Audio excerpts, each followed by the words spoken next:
I thought some people just aren't comfortable, but I wanted to go, what did you think to that? Nice dick. Yeah, I wanted to, but fortunately, there was somebody getting in the car next to me.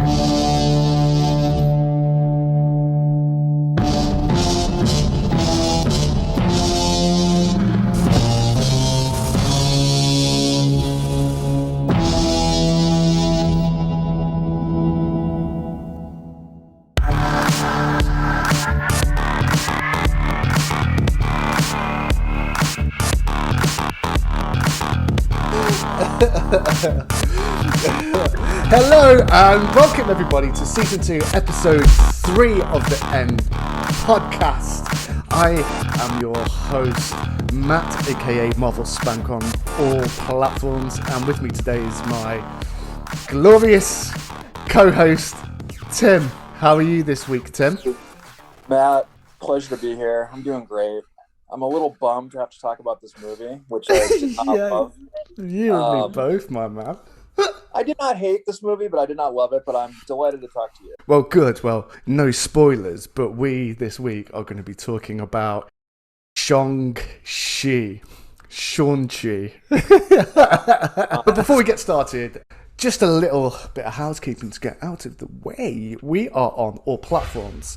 That is SoundCloud, Spotify, Google Podcasts, Apple Podcasts, YouTube, Twitter, Instagram, usually with the handle @the_end_pod. I will try and remember to put some timestamps in this one. However, there isn't much other than Shang-chi to talk about this week, so it will be a singular timestamp. There will be language, there will be spoilers, so if you are easily offended, then please continue to listen, because that brings me great pleasure. If I know that something I have said is going to upset someone to the point of displeasure, then I'm doing half of my job right. So I've split my notes into the 3 acts, if you're happy to go along with it that way. Yes, that sounds good. But before we go, let's have a general talk without spoilers, just off the cuff, instant, not instant reaction. I was so underwhelmed. I actually feel like I want to know why people love this. 99% audience rating on Rotten Tomatoes. I want to know why. Like, I'm genuinely confused what people are seeing in this. Mm-hmm. I was so bored. So bored for probably at least this whole of the second act. First act was good, but I felt like I'd seen a bit of it before, but it just had that Hong Kong martial arts twist. Final act, there were so many but why moments, but why, but how, but what if that, then why didn't this? Or my initial reaction was that the movie was fine. There are things I did like about it we can get into. I agree that the second act especially really drags. I found it kind of boring and just kind of interminable. The movie was too long by probably 20 to 25 minutes in my opinion, and that could have been cut out of the second. And I don't know whether my kind of just tepid reaction to it is having seen it in the context of the other Marvel films. Like, if this were just a standalone like martial arts movie, I probably would have liked it considerably more than I did. But because it's part of the MCU and stacking it up again, you're inevitably going to stack it up against things that have come in the MCU in the past, especially like we talked about in the last couple of weeks, Black Widow, which I really liked quite a bit. I think it struggled with its identity. I think it struggled to reconcile the Hong Kong Kung Fu with the MCU. And I think if you take out very specific beats to make it fit in the MCU. I don't want to get into like Eternals or anything, but I think when you're driving for indie directors and you're saying we have to do X amount of set pieces and you have X amount of script, you can get something like this, which is very disjointed. Even going so far as like to talk about the ways in which it's disjointed, the movie can't even decide who the main character is. I don't think is Absolutely the main character. Agree. You know. Is it Wenwu, the big bad, or is it Shang-Chi, the hero? I mean, we can get into how those characters are portrayed, but the movie can't really even decide who the principal is in this film, I don't think. As an audience, for me, it was Wenwu, because Simu Liu was tepid, whereas Wenwu, character-wise, was sapid, full of flavouring, bursting with Yes. tones. And here's the difference between a guy that's only obnoxiously been ended in King's Convenience and a guy that is 30 years of Hong Kong cinema, Chinese cinema. The guy's done romantic comedies. He's been an action lead. He's been in kung fu films. When he's walking through that shop with his son, like he's going into fucking Walmart and he's just walking through like, I'm going to fucking kill you all. I'm going to kill you. I'm going to kill you. I'm going to kill every motherfucker up in here. Yeah. But he's still taciturn, rigidly, like it's fucking nothing. That quiet reserve that brings its own power and fear. Whereas Simu Liu was just dull. Yeah, and I don't know whether it's a performance issue or it's a on the page issue, maybe a combination of the two. But it was just conspicuous to see how dynamic the Wenwu character is as compared to the Shang-Chi character. I just thought it was like too conspicuous. It was too much of a divergence. They spent the whole of the first act developing Wenwu and gave him so much depth. Is a sympathetic antagonist now an MCU trope? Because like Thanos. Thanos. The Red Room. It's not Falcon. Who's the other bird? Vulture. It's Vulture, wasn't Vulture. it? Yeah, Vulture. I'm just doing it for my family. I'm just misunderstood. Killmonger. Yeah. Baron Zemo. And I think there's a difference between sympathetic and motivations, because I don't think anyone was sympathetic to Baron Zemo until they saw him dancing. And that man can cut some rug. Let me tell you. Why can't we just have a villain that just wants to get rich or just wants power? Or if we're gonna have a depth character, the lead should match that in some way. Like there shouldn't be such a disjointed portrayal of the two characters. I mean, I like I said, I don't know whether this is an issue of it being on the page, an issue of the performances, but I mean, like the Tony Leung, the Wenwu, like you said, he's got 30 years of all sorts of genre films. Yeah. And it's obvious he's been a leading man. I mean, it's so clear what he's capable of doing. I mean, I do like the complex, motivated, sympathetic villain. I think that lends depth in a way which, a lot of the DC movies don't have. Can I ask you a question, Tim? How realistic is that, though? Because if we look at villainy in the real world, if we look at terrorists, if we look at crook politicians, do they really have motivations, or is it just caliphate? Is it just power? Is complex villains actually realistic? This is just off the top of my head, so I'm sorry if that sprung. My guess is they probably are pretty. My guess is they do have depth of some kind. I don't know if they're sympathetic, but I mean the way we understand villains now in the real world, we're not given that depth of character. We're just told this is a terrorist or this is some kind of fucking asshole, right? It's like the way they're portrayed, and we have no way of knowing otherwise. But if you were to get into their story, I suspect there'd be some complex, even sometimes sympathetic motivations there. Yes, possibly. Yeah, I mean, look at Wanda and Pietro. Well, that's good because you've just made me not look like a racist.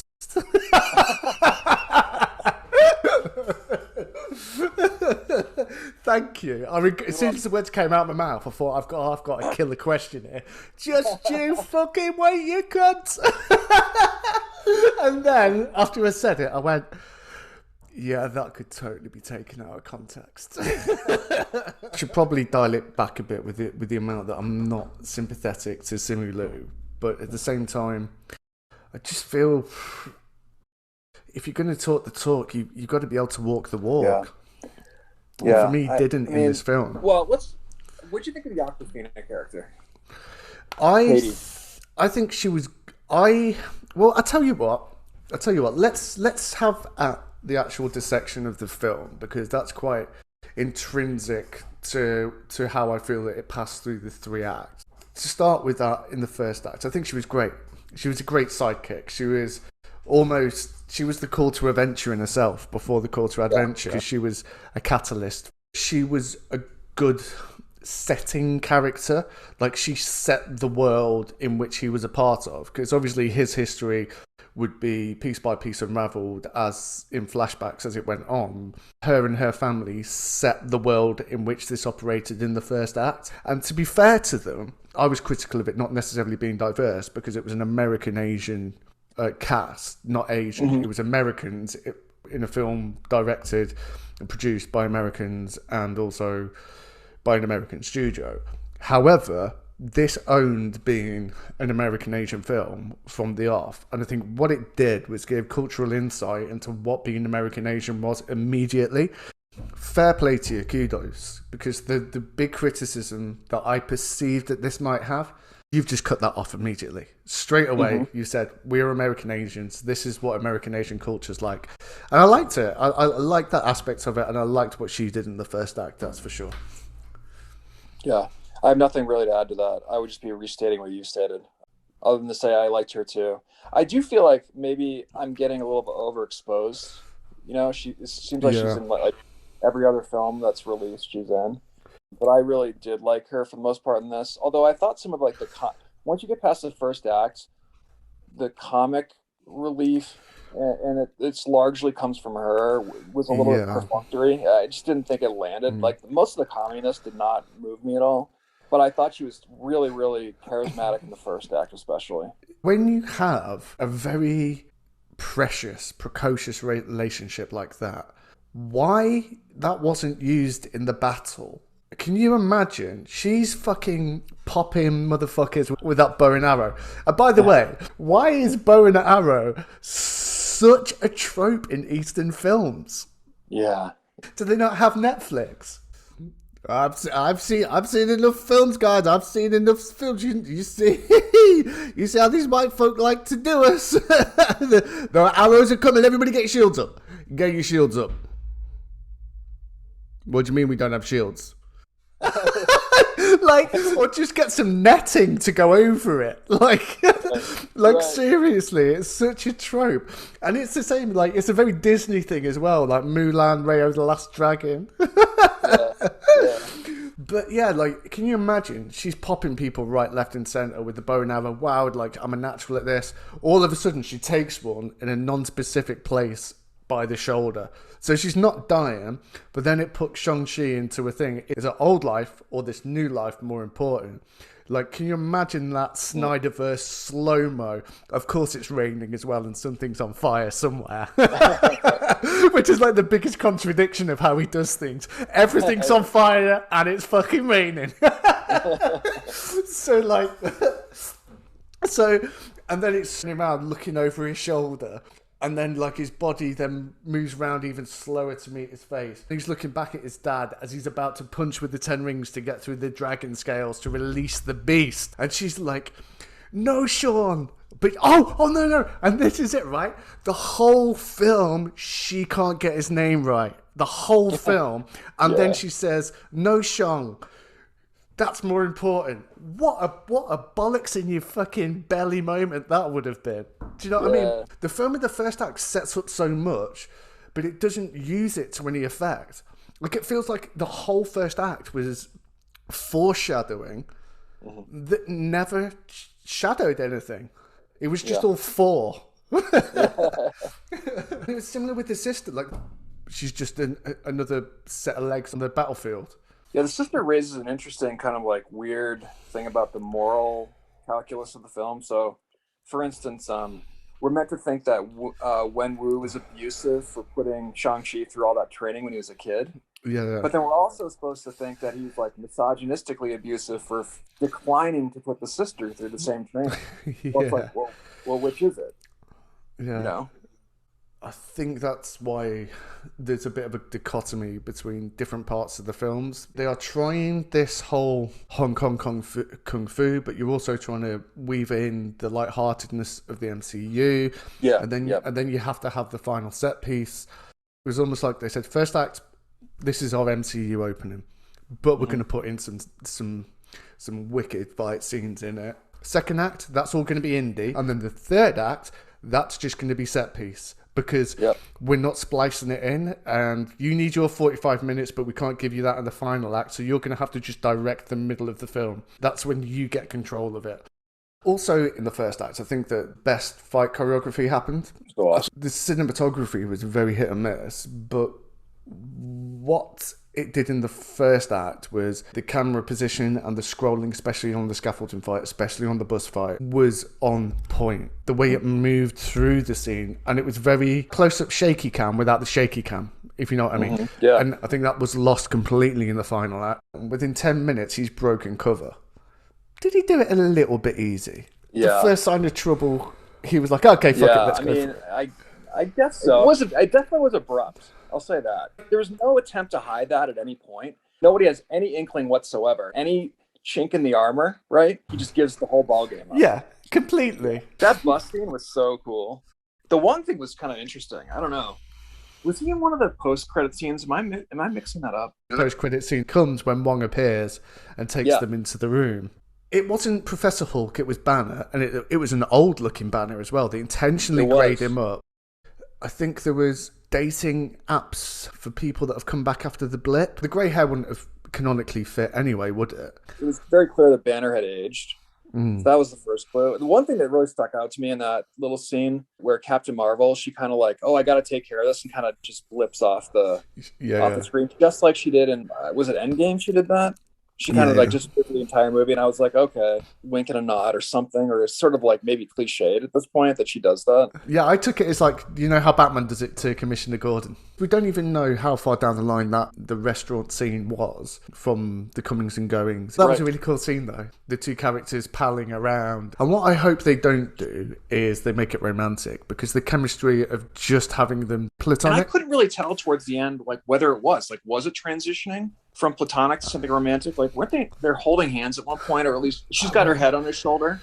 And I wasn't sure if we were meant to think something had changed when they went the trauma of the third act. Like, did that spark something? And I think it's meant to be ambiguous at the end, personally. I mean, people can love each other. Yeah. But I don't think a man and a woman can be friends. And if you're a man or a woman listens to this and you're thinking, oh yeah, but my mate Dave's in love with you. Dave's thinking about fucking you. Oh right, no, I've known Tracy, me old fucking laugh, mate. You're not in love with them, it's them. If you can emotionally stick it out with somebody for that amount of time, there's a connection there. Like, there's certain things that are true to life. You already have a relationship with somebody, you care about someone, and you go through a trauma like they went through. Something has changed there. Ross and Rachel situation, whereby there's always external agents, but they're never. But it's just like, oh, for God's sake, just speak to each other. Right. The MCU typically, like, there's not a lot of romance. There was one part, the Wenwu character, right, goes to the village. He meets his wife for the first time. They fight it out. That was beautiful. It was an amazing scene, and the only thing that it was great. And the only thing that I didn't like about it, halfway through, when they transitioned from a kind of fighting to a dancing, right? A choreography of a kind of swelling music in the background. They do the close-ups of the face, like something changed. And I was like, ooh, that was just taking me out of it a little bit, which you don't typically see in the MCU. Yeah. With the family dynamic, you know when there's a happy family at the beginning, he's giving up everything, giving up his crime around this little village lady who he's hopelessly in love with. The family are all there together. One of those motherfuckers is going to die. Something has to change for him to change. When they're getting out the board games, they should know one of them's as good as fucking dead. They need to start. They need to start arguments. One of them, no, guys, someone fucking start an argument. If there's a kid slamming doors in the first act, without question, he is making it to the final scene. Him and his dad are going to end up saving the day together. Because it was happy families, one of those motherfuckers had to die.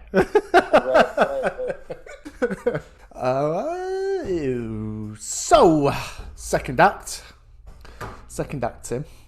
This is where it fell apart for me. In a big way. I tweeted, I fell asleep twice. What I realised in hindsight is I was awake twice. And people will probably say, well, if you were fucking asleep, then how the hell can you tell if it was boring? Well, I was not asleep, and I barely, like, I can't even define the contours of the second act exactly. It's like just an amorphous blob. It all felt very unnecessary. It didn't increase the threat or the peril of the final act. It just provided more character, too much dialogue, and even worse, too much duologue. Exposition designed as dialogue. The flashbacks in the second act really robbed the movie of momentum. Anytime the movie got some momentum going forward, we had a flashback and it just like killed it. And that Yeah, backstory stuff's interesting for reveals, but it does hurt momentum in an act that's already pretty slow. just get to the final act. We're going to be in the little village and there's going to be a big fight. There was a point where I physically had to stop myself with just standing up and saying, Yeah, just fucking skip to when we've been there already. yeah, boy. And how hard was it for Shang-Chi to get there?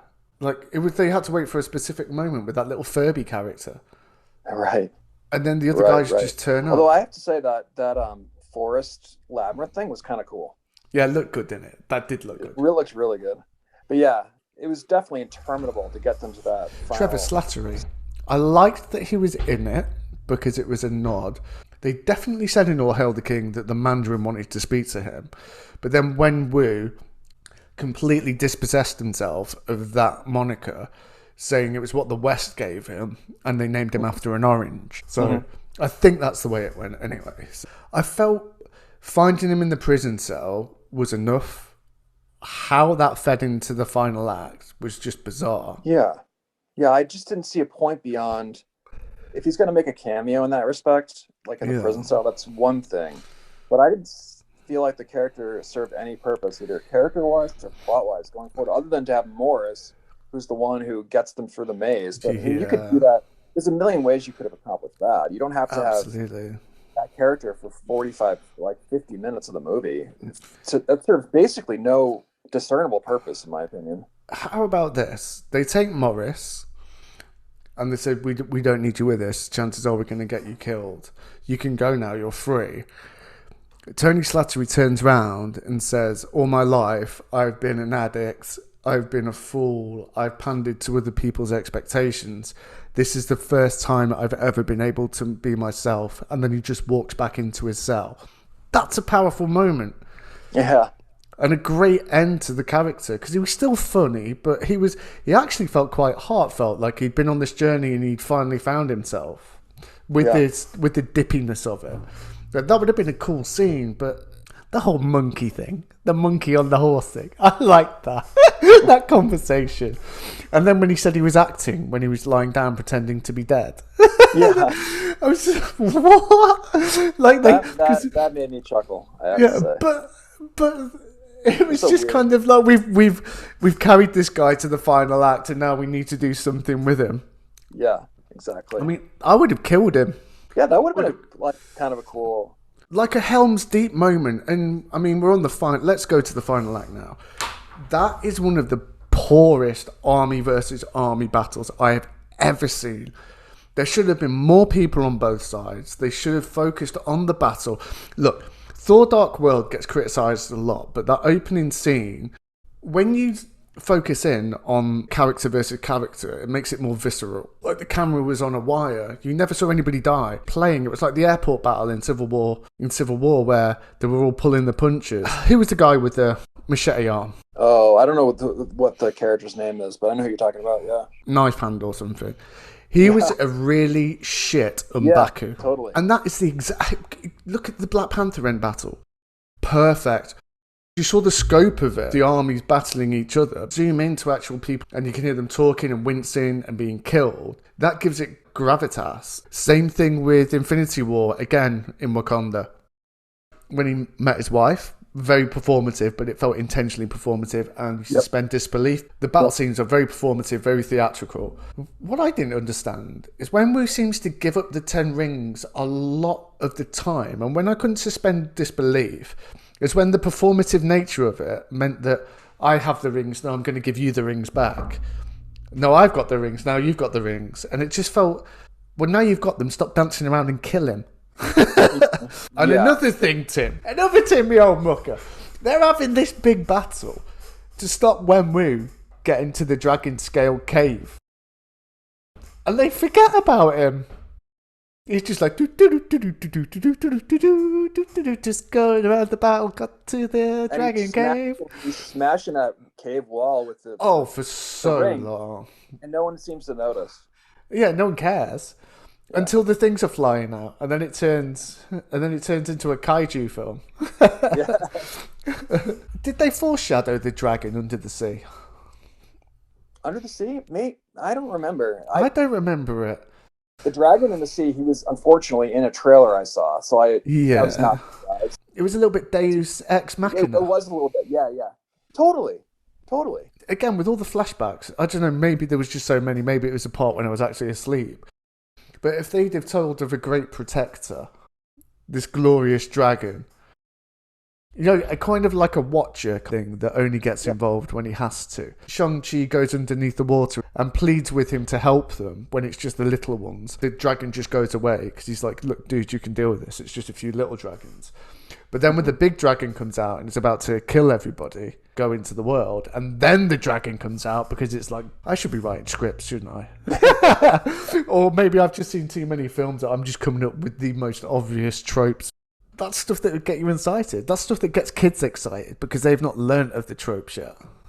Yeah, it definitely was very. That's a good point. It was very Deus Ex Machina. You know, it's like, oh, how fortunate! There's a giant good dragon here to save the day, right? It's like, okay. Specifically in that part of China, or does every lake in China have a have a god from above dragon? Right. What happens if he was having a staycay? Nah, mate, come down my cave today. Fortunately, Shang-Chi just happens to almost drown right where the dragon is. Yeah. Why you always gotta be going out there with those Americans? Why? We were supposed to be staying at home. God damn, it's part of being a dragon, bitch. I gotta go out there and save the motherfucking day. I did think that the CG for the dragon stuff was actually pretty cool. The big good. bad dragon was pretty scary, I thought. Yeah, it was. It really was. It was proper kaiju stuff, wasn't it? Yeah. I was more frightened with that than I was at anything in Godzilla. Yeah.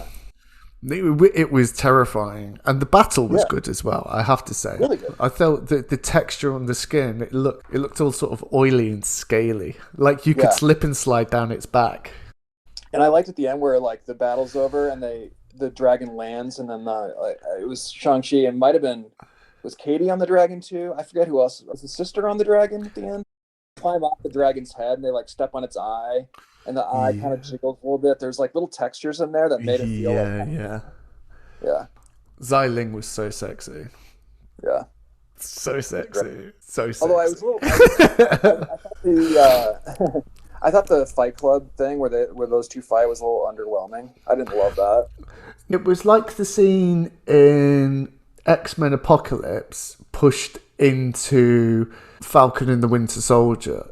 I didn't dislike it, and I think what I liked about the post-credit scene as well, like the way that Wong's now like a terrestrial Nick Fury now. Nick Fury's up in space, and it feels like he can be the one that, when needed, is going to be the one that's bringing people together. Because he seems pretty important. Because if you think, he's been a wizard for a lot longer, hasn't he? He's been a sorcerer for a lot longer. That's 3 films back to back that he's going to have a part in. Yeah.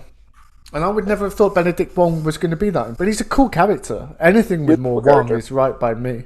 It's so Wong, but it just feels so right. Yeah, he's cool. I mean, also, he's pretty important in the last scene of Endgame. I mean, the final battle, obviously, is critical. Of course he is. Yeah, of course he is. Yeah. He gets everybody together, provide the shield to protect from the big bad battleship firing weapons at them. So it's important. He's a cool thread throughout some of these movies. And he's also a very charming character as well. I'm always happy to see him. Yeah, definitely. It's like when you were at school and you fancied a girl, and when she turns up, you're meeting some friends and she turns up, you're like, oh, hi. Right. Oh, hi. And then you realise how bad that is because you're going to be completely preoccupied for the rest of bowling. My enjoyment of this evening is completely in somebody else's hands now. Oh, she's turned up to snog Mark. Okay, I'm going home. But Wong's not going to snog Mark. Wong's not a Mark snogger. It's the best kind of... I was going to say so. It's the best kind of school crush. The one that loves you back. So what do you think the Rings are doing then? They're sending out a signal, Tim, in the post-credit. Yeah, gosh, I have no idea what they're doing. Do you have any thoughts on that? I have no idea. It could be a collector style 1 down, 4 to go. It could be a Thanos style, all right, I'll do it myself. Or it could be...